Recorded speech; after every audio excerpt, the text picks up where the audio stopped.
मंगलवार को नीतीश कैबिनेट का विस्तार होने के बाद लगातार नए मंत्रियों की तरफ से अपना कामकाज संभालने का सिलसिला लगातार जारी है। जी हां, हम आपको बता दें कि अपने अपने विभाग में पहुंचकर नए मंत्री अपना कार्यभार संभाल रहे हैं। इसी क्रम में आज सुभाष सिंह ने सहकारिता विभाग का पदभार ग्रहण किया है। जी हां, हम आपको बताते चले कि पदभार ग्रहण करने के बाद विभाग के अधिकारियों और कर्मचारियों ने गुलदस्ता देकर उनका स्वागत किया है। हम आपको बता दें कि पदभार ग्रहण करने के बाद मंत्री सुभाष सिंह ने कहा कि सहकारिता मंत्री होने के नाते वह किसानों के लिए हर संभव कार्य करेंगे।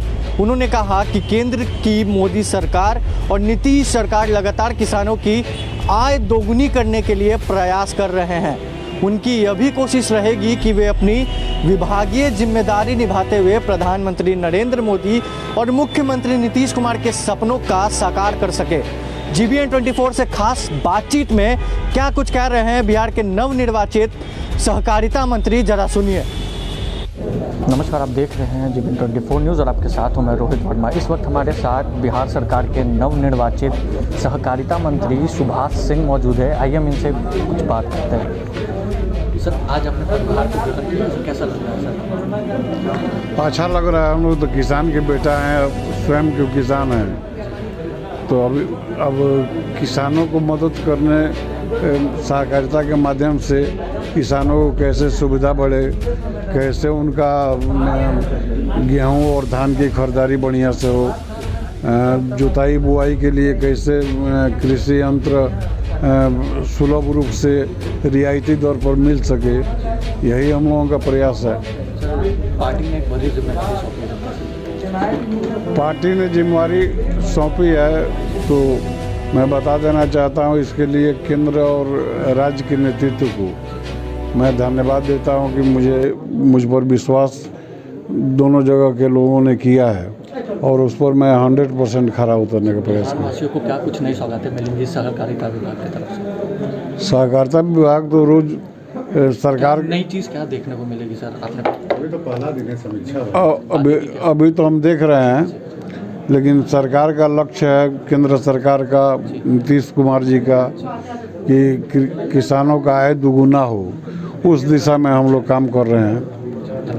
तुम्हें सहकारिता विभाग के मंत्री के रूप में काम करने का दायित्व सौंपा है। सहकारिता विभाग कृषि और कृषकों से जुड़ा विभाग है।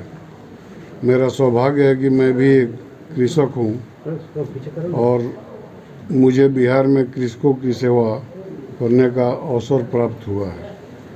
देश के यशस्वी प्रधानमंत्री माननीय श्री नरेंद्र मोदी जी किसानों की आय दोगुना करने का संकल्प लिया है। इस दिशा में केंद्र और राज्य सरकारें मिलकर कार्य कर रही है। मेरा प्रयास होगा कि इस अभियान को और तेज़ी से आगे बढ़ाया जाए। किसानों के समय पर उन्नत बीज, खाद, जुताई, बुआई एवं कटाई के लिए आधुनिक कृषि संयंत्र उपलब्ध हो, इसका मैं प्रयास करूंगा। सहकारिता विभाग कृषकों की आत्मा है। मेरा प्रयास होगा कि सहकारिता के माध्यम से हर कृषक इस आंदोलन से जुड़े और वर्तमान में कृषि उत्पादन में इसमें और बढ़ोतरी हो, सहकारिता विभाग में पारदर्शिता हो और यह विभाग भ्रष्टाचार मुक्त हो, इस ओर मेरा ध्यान रहेगा। मैं अपने विभाग के सभी पदाधिकारियों, कर्मचारियों, सहायकों से अपेक्षा रखता हूं कि सहकारिता के माध्यम से बिहार की उन्नति के शिखर पर ले जाने में अपना भरपूर सहयोग एवं समर्पण करेंगे। मैं अपने विभागीय पदाधिकारियों से अनुरोध करता हूं कि सहकारिता विभाग का एक प्रतिवेदन आप सबों के समकक्ष प्रस्तुत करें। आप सबको आज के इस अवसर पर धन्यवाद प्रस्तुत करता हूं और हमारे विभागीय कार्य में आप सबकी सहयोग की अपेक्षा करता हूं। आपने सर कहा कि भ्रष्टाचार मुक्त हो, आपको लगता है कि विभाग अभी भ्रष्टाचार में पीछे से नहीं, मतलब कोई भविष्य में दाग नहीं आवे मेरे रीजन में। मेरे कहने का मतलब ये हम किसी पर आरोप नहीं लगा रहे हैं। अब तो हम बिना प्रभारे लिए हुए कई तरह के लोग फ़ोन कर रहे थे हमसे। एक तो मैडम थोड़ा सा आपसे आग्रह होगा कि कैमूर से एक फ़ोन आया हमारे पास कि वहाँ ऑनलाइन नहीं हो रहा है। सीतामढ़ी से भी एक मित्र विधायक थे रामनरेश यादव, वो फ़ोन किए कि ऑनलाइन ले ही नहीं रहा है, एक्सेप्ट नहीं कर रहा। निबंधन किसान का हाँ, किसान का निबंधन नहीं हो रहा, ये बंद है। हाँ, पोर्टल जो है सर, हाँ, ये शिकायत लगातार टैक्स की है जो अब 2 जगह से हमको मिला है। तो हम बोले कि अभी तो हम ही प्रभार नहीं लिए हैं, हमारे बारे में हम इसके बारे में अभी कुछ बता नहीं सकते हैं बिना विभाग के लोगों से जानकारी लिए हुए। अब ऐसे मैं बता देना चाहता हूं कि विधायक तो हम 15 साल से हैं, उसके पहले हम 5 या 6 11 साल केन यूनियन के सचिव के रूप में काम किए हैं।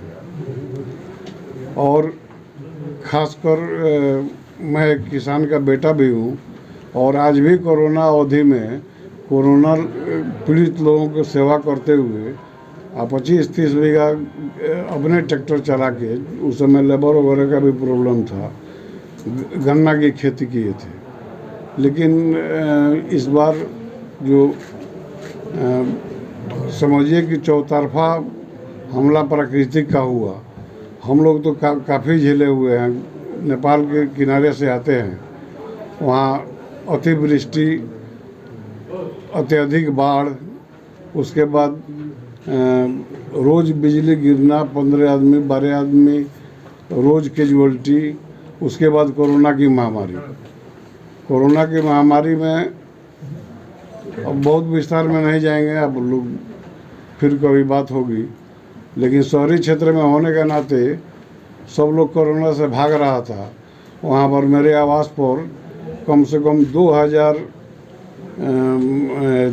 जो दाई नौकर हैं, उन लोगों का, सब लोगों का जमोड़ा मेरे यहाँ रहता था। चूँकि सब लोग घर में प्रवेश बंद कर दिए थे, उस परिस्थिति में हमने काम किया। एक तरफ बाढ़ आई है, 5-5 जगह कम्युनिटी किचन चल रहा था, वहाँ डेली जाना, बोट से गांव नदी के बीच में गाँव में जाना।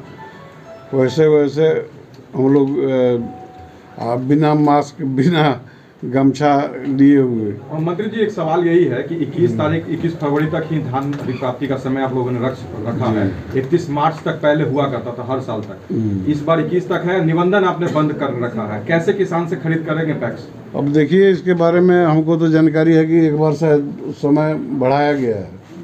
मंत्री जी, मतलब 21 फरवरी तक डेट है सर, और निबंधन बंद है, तो पैक्स खरीदेंगे कहाँ से? डेट पहले और कम था। सर मैडम, थोड़ा सा कुछ बताया जाए, क्या निबंधन बंद किया गया?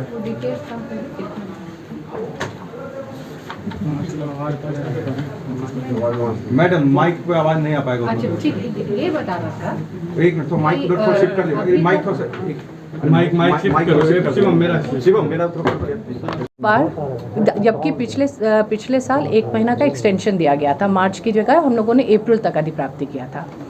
इस बार अभी फरवरी महीने में ही हम लोगों ने 3.25 लाख से ऊपर किसानों से अधिप्राप्ति किया है। और जहाँ तक निबंधित किसान की जिसका प्रश्न पूछा गया है, निबंधित जो किसान है, इस बार हमारे पास करीब 6 लाख ऑलरेडी निबंधित किसान हैं। और यही नीतिगत निर्णय लिया गया है कि जो किसान हमारे जब तक डेट एक्सटेंड नहीं हुआ था, जब तक जितने किसानों ने निबंधन करा लिया, जो कि 6 लाख से ऊपर की संख्या है, उन किसानों से ही लिया जाएगा। क्योंकि आपको भी पता है, और हमारे जो क्षेत्र में ये होता है कि एक्चुअली खेती कटनी हो जाती है नवंबर में, और उसके बाद किसान बेचना शुरू कर देते हैं। तो विभाग का इस बार यही लक्ष्य था कि हम लोग डायरेक्टली किसानों से खरीदेंगे, न कि हम और छोटे और सीमांत किसानों से खरीदेंगे जो बेचने की जल्दी में रहते हैं, ताकि क्योंकि उनको अगले वर्ष की तैयारी करनी है, अगले सीज़न की रबी की तैयारी करनी है, तो इसलिए वो जल्दी बेचते हैं। इसलिए हमारा इस बार विभाग ने सिर्फ किसानों से डायरेक्टली ख़रीदा है, अर्ली निबंधन कराया है, और पिछले साल की तुलना में हम जो पिछले साल एक्सटेंशन के बाद 20 लाख का वो भी रिकॉर्ड ही था, लेकिन उस रिकॉर्ड को हम लोग तोड़ते हुए अभी तक हम लोग 30 लाख के नज़दीक पहुंच चुके हैं और उम्मीद है कि 21 तारीख तक जो 45 लाख का लक्ष्य है उसके करीब हम लोग आ जाएंगे। निबंधन की तिथि, आखिरी तिथि कोई घोषित थी रजिस्ट्रेशन का? ये निबंधन हुआ था जी, आज हमारा ये रहता है कि क्लोजिंग डेट के 4 दिन पहले क्लोज कर दिया जाता है। तो 31 तारीख को जो था 31 जनवरी को, उसके पहले 27 तारीख को निबंधन क्लोज किया गया। और ये क्लोज इसलिए किया गया क्योंकि हम लोगों ने किसान सलाहकार को इस बार यूज़ किया और किसान सलाहकार जाके हर पंचायत में किसानों से संपर्क किए हैं और उन्होंने इच्छुक किसानों को निबंधन कराया है। तो ऐसा नहीं है कि जो हम लोगों के पास किसान सलाहकार और पैक्स के अध्यक्षों के माध्यम से जितने भी किसान आए हैं उनका निबंधन करा गया है और जिनकी संख्या पिछले साल से कई गुना अधिक है। तो इसीलिए हमारे पास पर्याप्त किसान है, हमारे पास पर्याप्त किसान है हमारे पास, और हम किसानों से ही ले रहे हैं। हम किसी भी अन्य बीज के माध्यम से खरीदा नहीं जा रहा है। मैडम, मंत्री जी को शिकायत भी मिल रही है कि रजिस्ट्रेशन बंद है, रजिस्ट्रेशन कराना चाहते हैं किसान। मुझे लगता है ये तो क्या शिकायत नहीं है, इन्फॉर्मेशन है। ये शिकायत नहीं है, ये इन्फॉर्मेशन होगा, ये रिक्वेस्ट होगा। तो ऐसी कुछ अगर होगे तो उस पर हम लोग मंत्री जी से बात कर लेंगे। बट एज ऑफ नाउ नीतिगत निर्णय यही है कि 6 लाख से अधिक किसान हमारे डेटाबेस में है और ऐसे सभी किसान जो कृषि विभाग के पोर्टल में निबंधित है हम उनसे ले रहे हैं किसान। तो आपको पता होगा जब माननीय मुख्यमंत्री ने एक बैठक किया था तो उन्हें कहा था कि जितने भी किसान कृषि विभाग में निबंधित है आप उनसे डायरेक्टली उनको अपने से मर्ज करके ले सकते हैं। और पैक्स के पास रिकॉर्ड नहीं है, उनका कहना है कि हम कैसे लें वैसे किसानों से। तो इसमें अब हम लोग मंत्री जी से बात करेंगे और कोई अन्य प्रश्न है तो पूछ लें। मेरा सवाल ये है कि जो अभी आपकी खरीद का टर्नओवर पिछले बार से रिकॉर्ड हुआ है, बेहतर हुआ है, लेकिन थोड़ा सा समय बचा है। ऐसे में जब केंद्र ने टारगेट आपका बढ़ा दिया है, क्या आपको अचीव करना आपके लिए चुनौतियाँ महसूस करेंगे? हम लोग प्रयास कर रहे हैं कि मैक्सिमम उसको जितना लक्ष्य है उसको पूर्ति करें। अभी सहकारिता विभाग ने विकास की और उसकी बात की, कई सारे पद खाली हैं, प्रमोशन नहीं हो रहे हैं आपके विभाग में, जॉइंट सेक्रेटरी तैनात नहीं है प्रमंडल स्तर पर। अभी इसके बारे में अध्ययन करने के बाद ही हम प्राथमिकता में रखेंगे आप इन चीजों एकदम प्राथमिकता में रहेगा, नियुक्ति को एकदम हर क्षेत्र में प्राथमिकता दी जाएगी, चाहे किसानों का समस्या हो चाहे पदाधिकारियों का हो। हम तो पहले ही देखे, चूँकि हम लोग भी केन यूनियन से जुड़े हुए हैं, तो गांव में जब ग्रामीण क्षेत्र में पैक्स का चुनाव होता था पहले व्यापार मंडल से लेके बिस्कोमान, इफ्को, इस सब का प्रतिनिधि अलग अलग चुन के जाते थे और अलग अलग क्षेत्र में अपना काम करते थे। वहाँ चुनाव होता था, व्यापार मंडल के अलग होते थे, बिस्कोमान के अलग होते थे, मतलब 6-7 प्रतिनिधि, शायद हमको पूरा याद नहीं आ रहा है, इस तरह के हुआ करते थे। तो और सुचारू रूप से काम चलता था। अभी स्थिति है कि एक ही जो अध्यक्ष बनेगा पैक्स का वही व्यापार मंडल में भी जा सकता है, केन यूनियन में भी जा सकता है, इफ्को में भी जा सकता है। तो इस पर हम लोग प्रयास करेंगे कि ज़्यादा से ज़्यादा लोगों को सहकारिता में भागीदारी हो, इसका हम लोग निश्चित रूप से प्रयास करेंगे। अभी तो आज पहला दिन है, पद ग्रहण किए हैं। अब धीरे धीरे जैसे जैसे समझेंगे, आप लोग भी कुछ बताइएगा। मैडम तो काफ़ी दिनों से चला रही हैं, ये भी काफ़ी जिम्मेवारी पूर्वक, इनका भी लोग प्रशंसा ही करते हैं। सर, रजिस्ट्रेशन का डेट कुछ बढ़ने का सर कुछ किसान उम्मीद रखें जो रजिस्ट्रेशन अभी तक नहीं करा पाए? अभी एक दो ही केस इस तरह का आया है। जैसे मैडम बता रही है कि 4 दिन पहले बंद किया गया और उस तरह का होगा तो उस पर हम लोग विचार करेंगे। साथ सहकारिता विभाग के नवनिर्वाचित मंत्री सुभाष सिंह मौजूद थे। ऐसी तमाम खबरों के लिए बने रहे हमारे साथ। कैमरा पर्सन धर्मेंद्र कुमार के साथ रोहित वर्मा की रिपोर्ट, पटना।